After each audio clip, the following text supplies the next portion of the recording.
بسم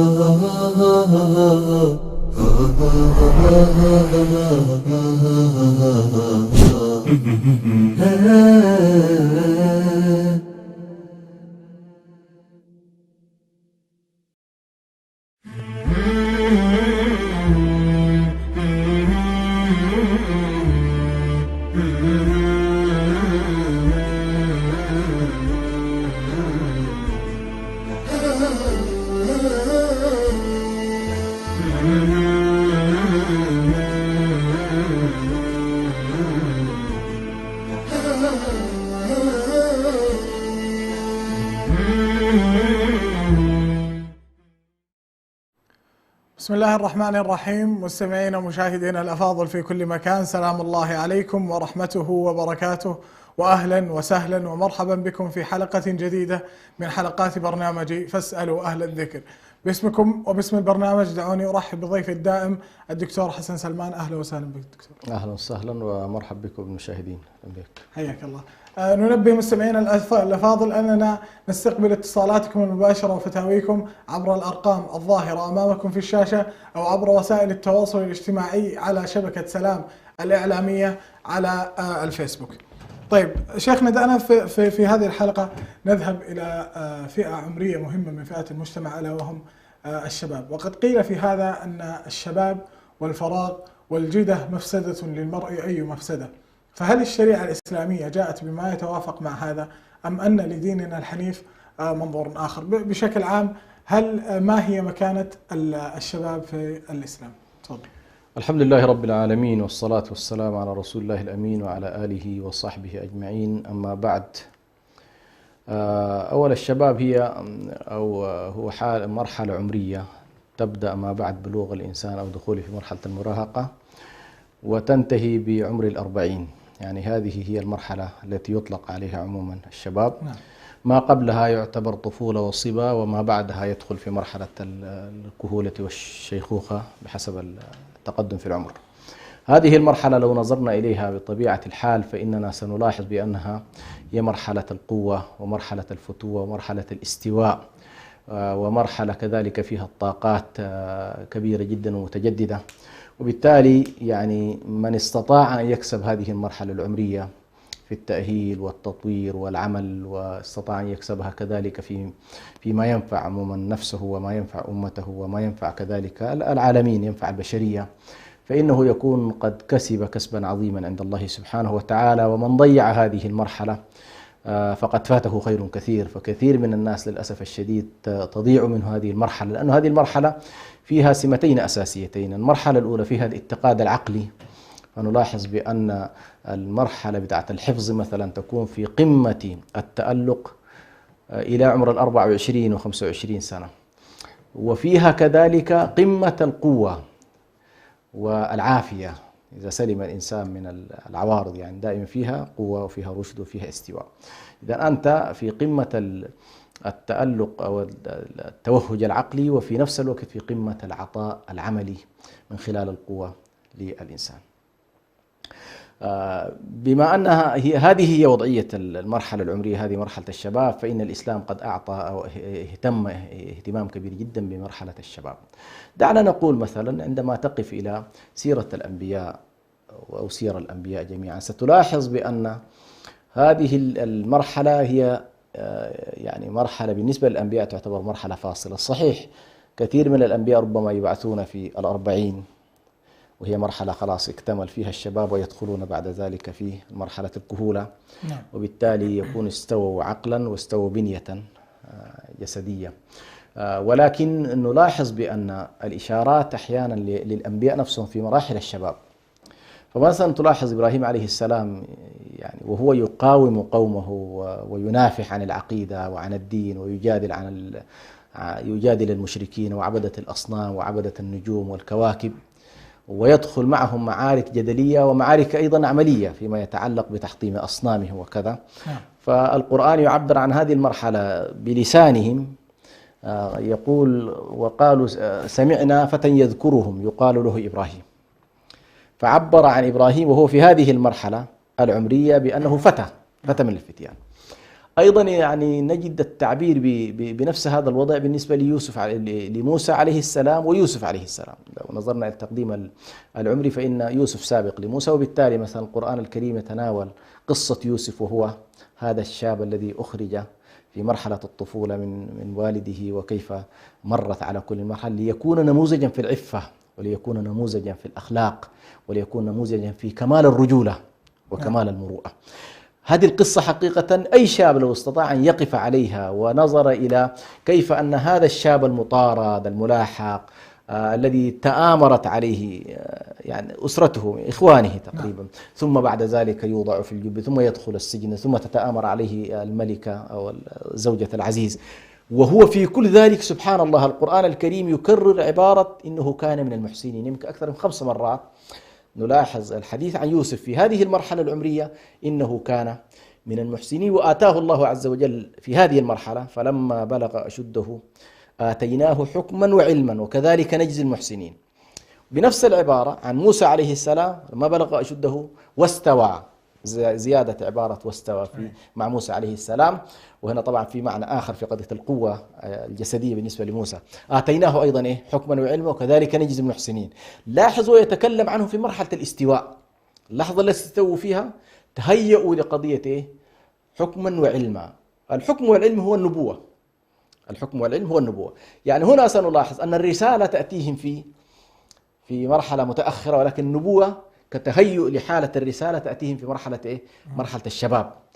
فهذه المرحلة على كل فيها إشارات عديدة جدا في كتاب الله. كذلك قصة عيسى عليه السلام وقصة يحيى عليه السلام، فلما بلغ أشده يحيى عليه السلام أيضا يذكر الله تبارك أنه في مرحلة الصبا آتاه حكما وعلما. وعيسى كذلك إلى عمر 33 كان وهو يكافح قومه. ثم ندخل مباشرة إلى مرحلة الدعوة الإسلامية، وستلاحظ سبحان الله أن النبي صلى الله عليه وسلم يوم بعثته كان معظم الذين وقفوا خلف النبي صلى الله عليه وسلم، يعني لو بدأت أبو بكر الصديق، عمر بن الخطاب، عثمان بن عفان، حمزة بن عبد المطلب، العشر المبشرين بالجنة، سعد بن أبي وقاص، أبو عبيدة عمرو بن الجراح، سعيد بن زيد، على كل ستلاحظ يمكن أكاد أجزم لك بأن كثير ممن كان حول النبي صلى الله عليه وسلم يمكن وقفت عليه 2 أو 3 فقط تجاوزوا 40. أما بقيتهم بدءا من أبي بكر الصديق وهو كان أكبرهم سن، وجدت أن الأعمار التي كانوا فيها تبدأ من عمر 8 سنوات علي بن أبي طالب إلى 37 أبو بكر الصديق، هم الذين آزروه ونصروه ووقفوا معه وصمدوا وواجهوا شيوخ قريش وعتاتها، عتبة بن ربيعة، شيبة بن ربيعة، أبو جهل، هؤلاء كلهم من واجههم هؤلاء الشباب. ثم نلاحظ أيضا كيف أن الشباب كانوا في مرحلة الدعوة، مرحلة الجهاد، هم الذين يقفون ويسندون رسول الله صلى الله عليه وسلم. ثم أختم أخيرا أيضا في مرحلة النبوة، سنلاحظ بأن آخر فعل فعله النبي صلى الله عليه وسلم وفيها دلالات عظيمة، أنه يعني يعقد لواء محاربة الروم لأسامة بن زيد، ووقتها لم يتجاوز عمر أسامة بن زيد 18 سنة. فكأنما يشير النبي صلى الله عليه وسلم بأنه عليه الصلاة والسلام قد سلم راية الجهاد إلى شاب من شباب المسلمين، وكأنما يشير بأن هؤلاء الذين رباهم النبي صلى الله عليه وسلم بشيوخهم وشبابهم وكهولهم كلهم مهيئين لحمل رسالة الإسلام. حتى أسامة بن زيد وهو صغير تكلم عليه الصحابة وحاولوا أن يعني ينظروا إلى رجل صغير وتحت إمرته، هنا سنلاحظ تحت إمرته أبو بكر الصديق وعمر بن الخطاب، إمرة الجيش الذي سيخرج إلى معارك الروم. هذه وكذلك هنالك إشارات أيضا في كتاب الله تبارك وتعالى، مثلا سورة البروج فيها قصة في صحيح مسلم كما جاء قصة الغلام الذي كان يتنقل بين الراهب وبين الساحر، وقصة هذا الغلام وصموده وفعلته، على كل قصة طويلة جدا.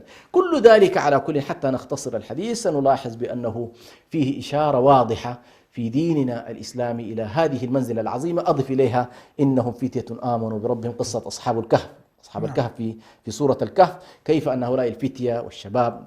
فالشاهد بأن القرآن الكريم لما يسرد لنا كل هذه القصص يريد أن يعتني بهذه المرحلة العمرية ويجعلها مرحلة من المراحل التي يجب أن يلتفت إليها الناس. ومن كان في هذه المرحلة عليه أن يغوص عميقا في قصص هؤلاء الشباب وكيف يستفيد منهم في الصمود العقدي، في المجادلة، في الجهاد، في الأمر بالمعروف والنهي عن المنكر، في العزة لدين الله، على كل في البذل الأعمال الخيرة.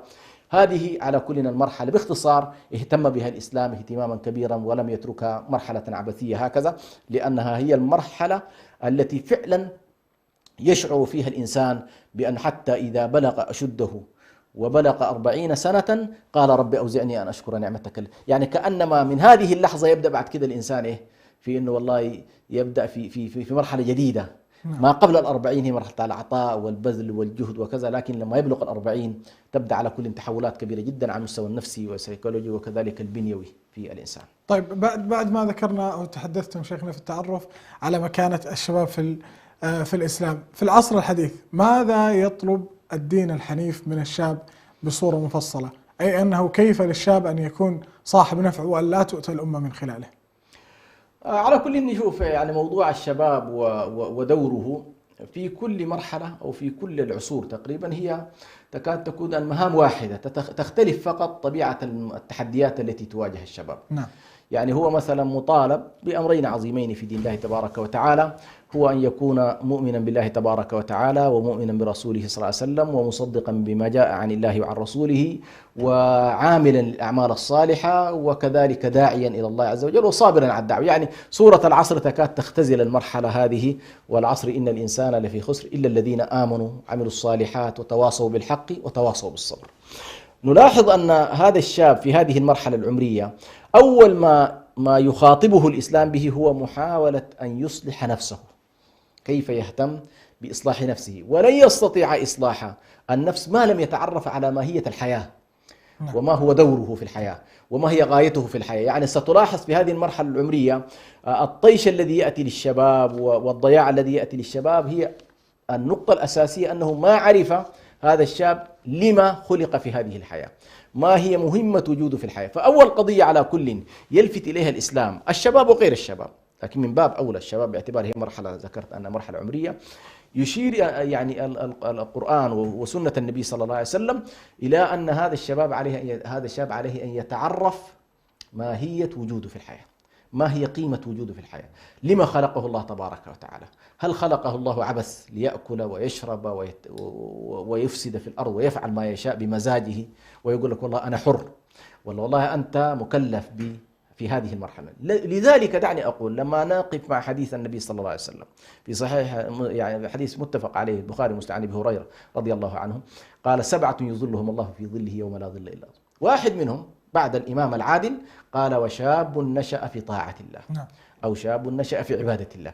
إذن هذه المنزلة العظيمة التي وضعها الله تبارك وتعالى لهذه الفئة العمرية اللي هي النشأة في طاعة الله. كيف أنشأنا في طاعة الله؟ يعني لا يمكن أن ينشأ في طاعة الله من يجهل الله، لا يعرف الله، لا يقدر الله وما قدر الله حق قدره، لا يهتم بأن يكون عابدا لله تبارك وتعالى، لا يبالي بما يفعل الله به في الآخرة، راكب راسه زي ما يقول. فهذا الشخص لا يمكن أن ينال هذه المنزلة العظيمة. وبالتالي أول ما يجب على هذا الشاب قبل أن يدخل في أي ملفات أخرى نقول له والله أول ما يجب عليك معرفة الله، معرفة الله بالنظر في كونه، معرفة الله بالنظر في كتابه، معرفة الله بالتدبر في آياته، معرفة الله بمعرفة سنة النبي صلى الله عليه وسلم وسير الصالحين، ومعرفة الله تبارك وتعالى بالتفكر المستمر في النفس، سنريهم آياتنا في الآفاق وفي أنفسهم حتى يتبين أنه الحق. فأول قضية تجب عليه معرفة الله تبارك وتعالى. هنا سبحان الله إذا عظم الشاب عظم الله تبارك وتعالى وعرف غايته في الوجود، وما خلقت الجن والإنس إلا ليعبدون ما أريد منهم من رزق وما أريد أن يطعمون.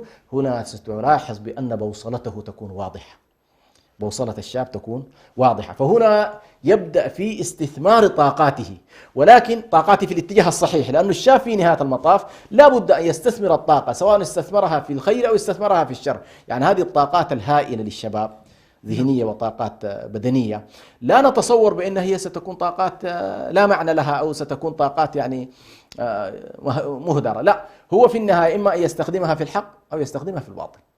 نحن نقول له إذا ضبطت البوصلة تستطيع تستخدمها في الحق، إذا لم تضبط البوصلة ستستخدمها حتما في في الباطل، وحينها والعياذ بالله سيلاحظ هذا الشاب بأنه أضاع هذه المرحلة العمرية، مرحلة العلم، مرحلة التحصيل، مرحلة الحفظ، مرحلة النبوغ العلمي، مرحلة الكسب على كل حتى العلاقات.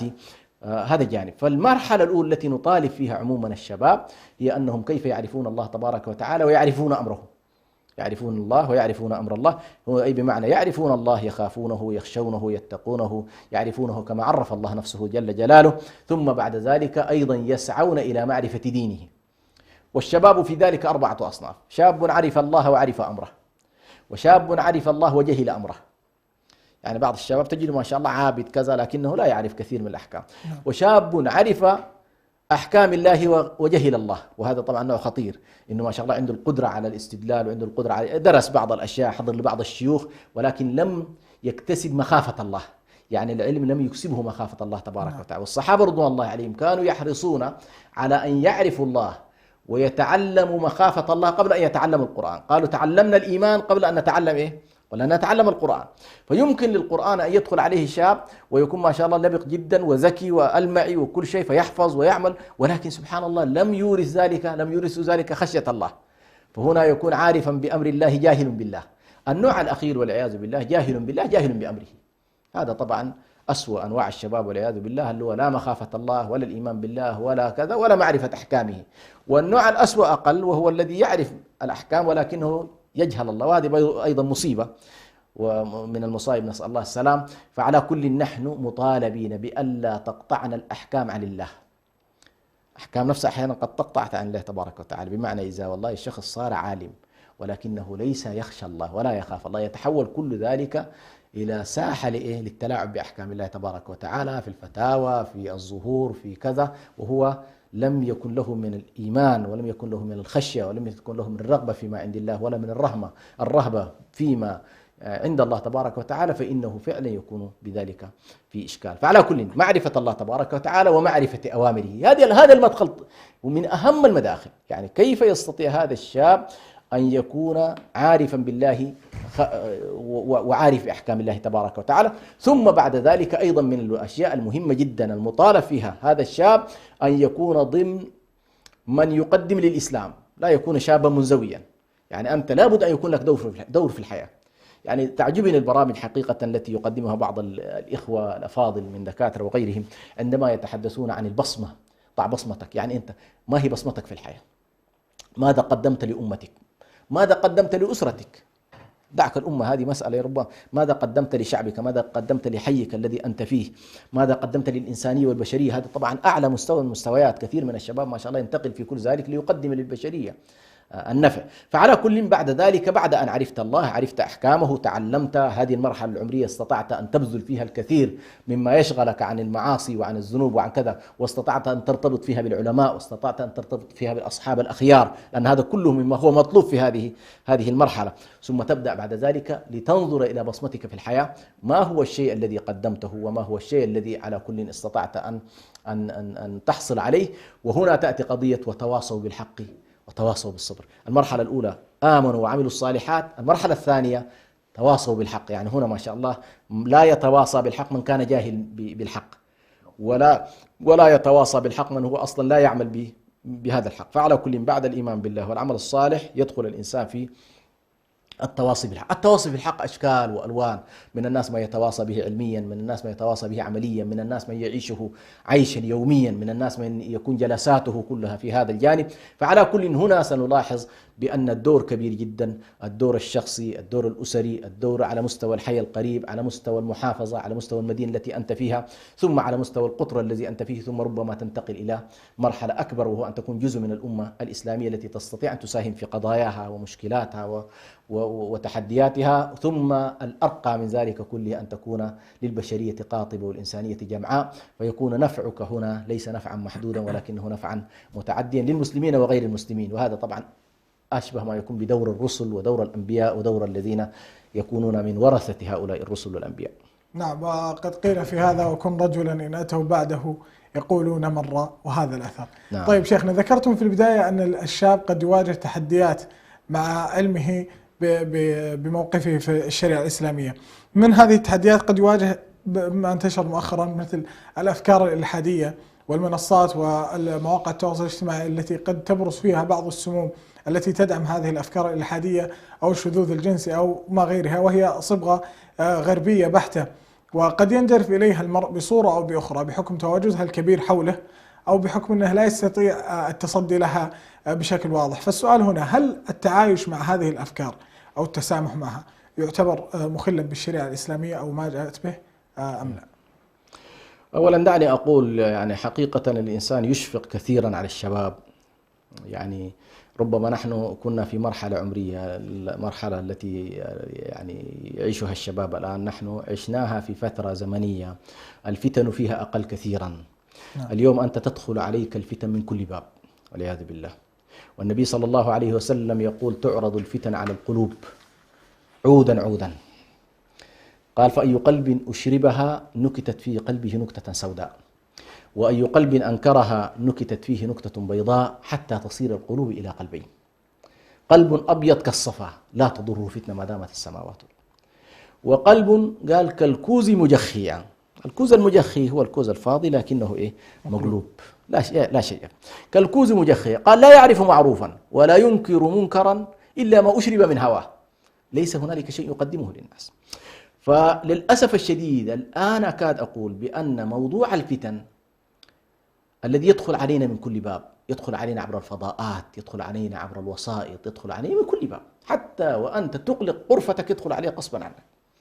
فأنا أشفق كثيرا على الشباب حقيقة في هذه الفتن العظيمة وهذه البلايا التي أقول أحيانا قد لا يصمت فيها الكبار، دعك الشاب الذي هو مسكين مفتون ويمر بمرحلة عمرية ربما ما يمتلك فيها أحيانا أن يضبط نفسه. هذه المرحلة فعلا الفتن كما تفضلت، لكن الأخطر من ذلك أن هذه الفتن أيضا ترعى دوليا. يعني نحن الآن لا نتكلم عن فتن عابرة، نتكلم عن فتن ممنهجة يتم رعايتها عبر القوانين، عبر النظم، عبر المؤسسات الدولية، عبر النظام العالمي. فأنت عندما تتكلم اليوم عن الإلحاد ستلاحظ أن الإلحاد ليس ظاهرة عابرة، ظاهرة تأسست لها مؤسسات تحميها قوانين، تحميها نظم، تتأسس لها مشاريع. فبالتالي لست أنت أمام كفر عفوي، ولكنك أنت أمام فتن كبيرة جدا، منها فتنة الإلحاد كما تفضلت. يعني الآن من أكبر الفتن التي تريد حقيقة أن تستأصل شأفة أهل الإيمان موضوع الإلحاد. ستلاحظ أن كثير من الاتجاهات التي تخدم الآن مثلا قضايا الفيزياء أو علم الفيزياء، هذا العلم الذي كان ينبغي أن يوجه ويسخر لمعرفة الله تبارك وتعالى ومعرفة الكون والطبيعة وقوانينها، وتؤدي إلى معرفة ما بعد ذلك. للأسف الشديد نتيجة فلسفة العلم في الغرب التي تقف عند الظواهر ولا تذهب إلى ما بعد هذه الظواهر، انقطعنا عن الله ودخلنا تحت ما ذكر الله تبارك وتعالى بقوله: يعرفون ظاهرا من يعلمون ظاهرا من الحياة الدنيا وهم عن الآخرة هم غافلون. هذه الغفلة عن الله أو الغفلة من خلال الوقوف على الظاهرة فقط التي تعتبر ظاهرة مادية، والانقطاع عما يعرف بالأسئلة الفلسفية: ماذا بعد؟ أي ما وراء هذا الحدث. هذه للأسف الشديد طبعا يعني صارت ظاهرة عالمية وترعى كما ذكرت من خلال مؤسسة. هذا جانب ربما تحدي من التحديات الذي يواجه الشباب، موضوع الإلحاد، من خلال منظومات، من خلال تقنين، من خلال حماية مؤسسات، من خلال شرعنة الحريات التي لا تقف عند حد من الحدود، من خلال التساؤلات غير المنضبطة. وللأسف الشديد هنا طبعا دعني أقول يعني ومن هذا المنبر الإسلامي، يعني للأسف الشديد قبل يومين أو ثلاث مرت علي، ربما بعث لي واحد من الإخوة رواية من الروايات واضح فيها النفس الإلحادي، وتفوز للأسف الشديد ضمن لأنها تأخذ في المحيط الأريتري. هذا لا أتكلم عن محيط، في محيط أريتري ضمن لجنة من الإخوة الأريتريين، وهم يعطون مثلا هذه الرواية الأولوية في الترتيب، وكأنما والله صارت معركتنا الآن مع الله، ومعركتنا مع الهوية الإسلامية، معركتنا مع عوام المسلمين، بينما المعركة أكبر من ذلك بكثير. وإذا بالأدباء والنقاد والشعراء يتجهون بنا إلى منحى حقيقة محنى ساذج جدا وبسيط، ولا يذهبون بنا إلى قضايانا الحقيقية. فهذه على كل لفتة من هنا لابد أن ننبه إليها، وأن موضوع الإلحاد إذا يسر الله تبارك وتعالى على كل لنا فرصة قد يتم تناوله في حلقات أوسع من ذلك، لكن هذه من التحديات الكبيرة. التحدي الثاني الذي يواجه الشباب هو الشهوانية المجنونة، متصفة بالجنون. يعني أنت يعني كل الموبايلات الآن تفتحها لابد أن تأتيك مثلا يعني في أي تفتح الإيمو، تفتح أي برنامج من البرامج، لابد في الدعاية غصبا عنك أنت أمام مشهد مثير.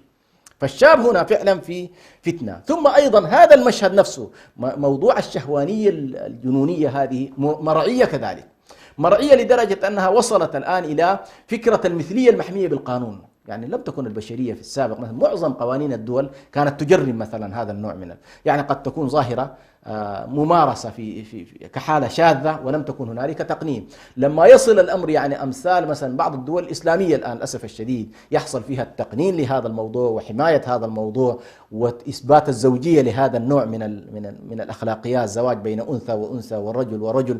هذه الإشكاليات على كل يعني وصلت بالشاب فعلا إلى فتنة لا بعدها فتنة. فصار ما كنا نسميه بالأمس فواحش، الأشياء التي كنا نسميها فواحش مع ما أقدمت عليه البشرية الآن صار شيء عادي جدا. وهنا تأتي الفكرة التي ذكرتها، قضية التعايش مع إيه؟ نعم. التعايش مع الباطل، التعايش مع الفواحش.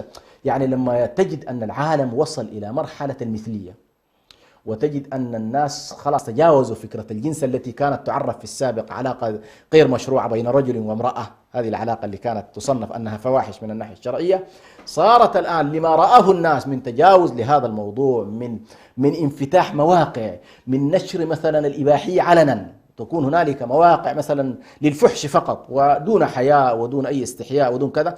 فهنا سنلاحظ والعياذ بالله دخلنا فيما يمكن أن نسميه باستحلال الفواحش وليس ممارسة الفواحش. الخطورة في التعايش مع هذه الفواحش وتقبل ما نسميه الآن نسميه تعايش، قد تكون أسماء لطيفة، تسامح مع، لكن ستصل إلى مرحلة أن والله تشعر أن هذا الأمر ليس حراما وليس هنالك مشكلة ولا يسمى فاحشة ولا. هذه الإشكالية على كل تقع والعياذ بالله في دائرة الكفر وليس في دائرة الفاحشة التي يعني يكون الإنسان في مرتكب لكبيرة. فإذا وصل الإنسان ما نسميه الآن بالتعايش إلى أنه يعيب على من يتكلمون في المنكرات ويقول دعوا الناس، شو المشكلة، هذه خلاص قننت وهذه حررت وهذه كذا. على كل هذه المسائل تعتبر المسائل الخطيرة جدا، والإسلام بطبيعته القرآنية والنبوية يجعلك لا تتعايش ولا تتقبل أصلا هذا النوع من المنكرات وهذا النوع من الفواحش. بل الله تبارك وتعالى في الكتاب العزيز يتكلم عن قضية الفواحش تحت جملة من المسميات، فيتكلم عن الفواحش في إتيان الرجال للنساء بعقد غير شرعي، ويتكلم عن الفواحش في إطار نكاح زوجات الآباء، ويتكلم عن الفواحش في ظاهرة اللواط إتيان الرجال للرجال، ويتكلم عن الفواحش في الظواهر التي تشكل الأخدان، العلاقات السرية بين الرجال والنساء دون أن تكون معلنة بأي شكل من الأشكال. هذه كلها يسميها القرآن الكريم فواحش، ويقول ولا تقربوا الفواحش ما ظهر منها وما بطن. فالقرآن هنالك رسول اللي هو رسول عظيم جدا وهو لوط عليه السلام، كان أهم قضية من القضايا اللي فعلا يعني انتدب إليها الله تبارك هذا الرسول هي محاربة هذا السلوك الذي يعتبر في ذلك الوقت لم تعرفه البشرية، وأتوا بما لم يأتي به الأوائل وهو إتيان الرجال للرجال. فلم تكن البشرية إلى وقتنا الحالي منذ لوط عليه السلام التي بدأت معه هذه الظاهرة إلى عصرنا الحالي، البشرية كانت تقع في الظاهرة ولكن لا تحاول أن تبررها لا أخلاقيا ولا دينيا ولا قيميا. يعني ما كانت يوم من ولا تحميها قانونيا، يعني ما كانت يوم من الآن محمية بالقانون. لكن للأسف الشديد صارت الآن محمية بالقانون. صار بالعكس الدول التي لا توقع على هذا النوع من الاتفاقيات تعتبر دول لم تندمج بعد في المنظومة الدولية والقوانين الدولية. فصرنا على كل أمام مشهد يمكن أن نسميه بمحاولة حماية الرذيلة ومحاربة الفضيلة. هذه إشكالية كبيرة جدا، أن والله الرذيلة تحمى والرذيلة يتم المدافع عنها والرذيلة تكون هي الأساس والرذيلة يحميها النظام الدولي، والفضيلة تبقى محل إشكال. بمعنى مثلا تجد الناس اليوم يتكلمون مثلا عن إنه والله قضايا المرأة وطالبان فرضت الحجاب وما فرضت الحجاب. طيب وماكرون ماذا يفعل؟ ماكرون يمنع مثلا من خلال اللائكية الفرنسية التي تحارب الدين في الفضاء العام. لا نجد هنالك مثلا من يتحرك لي إنه والله هذه دولة أيضا مارقة من خلال فرضها على الناس منظومة أيديولوجية لا علاقة لها كذلك حتى بفكرة العلمانية. فعلى كلنا الشاهد أن العالم الآن للأسف الشديد يتجه إلى محاربة الفضيلة وتكريس مفهوم الرذيلة والانتهاء إلى أن تكون المجتمعات والعياذ بالله يسود فيها هذا النوع من خلال حماية دولية عبر المؤسسات وعبر القوانين وإدماج هذه القوانين. للأسف الشديد هي قوانين كما تفضلت قوانين غربية لا علاقة لها بمنظومتنا الإسلامية وهويتنا عموما التي يتوافق عليها المسلمون، ولكن نأمل إن شاء الله هذا النوع من التقنينات ومن التشريعات أن يواجه عموما بتشريعات إسلامية وبمنظمات حقوق إسلامية. وقد بدأت على كل بعض الاتجاهات الآن، مثلا في منظمة التعاون الإسلامي مثلا بدأت بعض الدول، وربما في بعض الدورات التي لهذه المنظمة هنالك ميثاق الآن بدأت تسوقه الدول الإسلامية لتقول بأن والله ما تفرضونه علينا هو يعبر عنكم ويعبر عن ثقافتكم ويعبر عن دينكم ويعبر ربما عن أهوائكم وشهواتكم، أما بالنسبة لنا مفهوم خاص لمفهوم المرأة، لمفهوم العلاقات الجنسية، لكذا عندنا مفهومنا النابع من عقيدتنا الإسلامية ونابع كذلك من الشريعة التي بعث بها النبي صلى الله عليه وسلم. فعموما التعايش أو ما سميته بالتسامح أو التعايش مع الباطل اللي هو الفحش في هذه الحالة، فإن ذلك والعياذ بالله قد يتجاوز فكرة الكبائر إلى أن يكون الإنسان يصل به والعياذ بالله إلى أن يدخل في الكفر من خلال الاستحلال الذي على كل ليس هو محل خلاف بين العلماء. ومن استحل أمرا حرمه الله تبارك وتعالى هذا يكفر وإن لم يفعل الفاحشة. يعني بعض الناس لا يرتكب الفاحشة ولكن يرى إتيان الرجال للرجال حلال ليس حراما، فهذا كفر بالله تبارك وتعالى وكفر بأحكامه وتشريعاته. طيب لو سألنا من الملام في هذا، إذا كان الشاب يواجه هذه الشهوانية المجنونة كما ذكرتم شيخنا، وطرق الحلال أصبحت لديه صعبة مما صعبها عليه المجتمع، فهل المجتمع يلام في تصعيب هذه الأمور أم أن الشاب يجب أن يجاهد في هذا إلى آخر قطرة في جسده؟ حياك الله. على كل هذه مسألة مهمة جدا من الناحية الدينية، وهو قضية المسؤولية. المسؤولية تقع بشكل مباشر على الإنسان المكلف. أول حاجة المسؤولية نوعان، مسؤولية بالمباشرة ومسؤولية أخرى بالتسبب.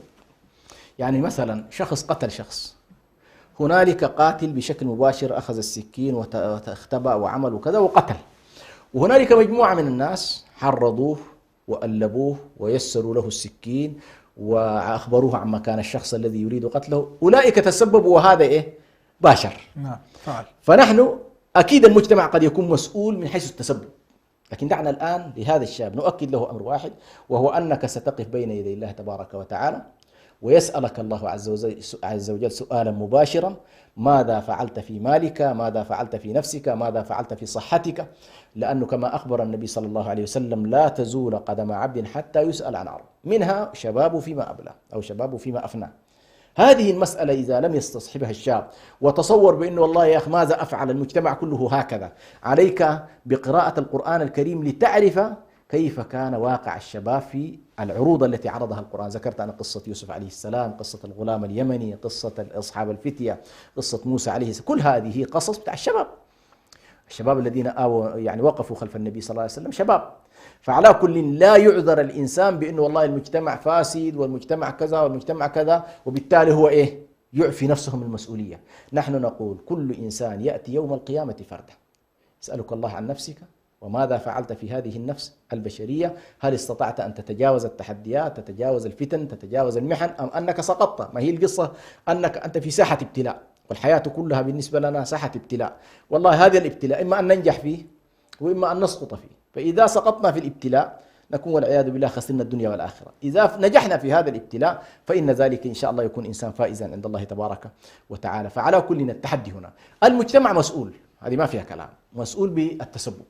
المجتمع الذي مثلا في مناهجه فيه إشكال، في إعلامه فيه إشكال، في شارعه فيه إشكال، في أسره وبيوته فيه إشكال، بلا شك هذا المجتمع تسبب بشكل أو آخر في وقوع هذا الشاب أيضا في الجريمة. فالمجتمع مسؤول. وهنا نأتي إلى قول الله تبارك وتعالى: كانوا لا يتناهون عن منكر فعلوه. يعني بني إسرائيل كان الواحد منهم مثلا في الأيام الأولى أحدهم ملتزم والآخر غير ملتزم، يجلسون في جلسة واحدة، فيأتي أحدهم بالخمر مثلا ويشرب، أو يأتي بالخنزير ويأكله، أو على كل. فكانوا لا يتناهون عن منكر فعلوه. هذا عدم التناهي، عدم الأمر بالمعروف والتناهي عن المنكر هو الذي أهلك بني إسرائيل. فنحن على كل أحاديث النبي صلى الله عليه وسلم في الأمر بالمعروف والنهي عن المنكر كلها حتى لا يقع المسلمون في ذلك، حتى لا يكونون كالسابقين، حتى لا يقع العذاب. لذلك عائشة رضي الله عنها واحدة من أمهات المؤمنين قالت: يا رسول الله أنهلك وفينا الصالحون؟ كانت تظن بأن وجود الصالحين في المجتمع يحمي ذلك المجتمع من الهلاك. قال: نعم، إذا كثر الخبث. إذا كثر الخبث فإن ذلك والعياذ بالله يكون مظنة هلاك هذا المجتمع. نعم، إذا كثر الخبث، صدق رسول الله صلى الله عليه وسلم. شاكرين لك شيخنا هذا التقديم الجميل. مستمعينا ومشاهدينا الأفاضل، للحديث بقية بإذن الله، ترقبونا في حلقات قادمة في نفس الموعد من كل أسبوع، والسلام عليكم ورحمة الله وبركاته.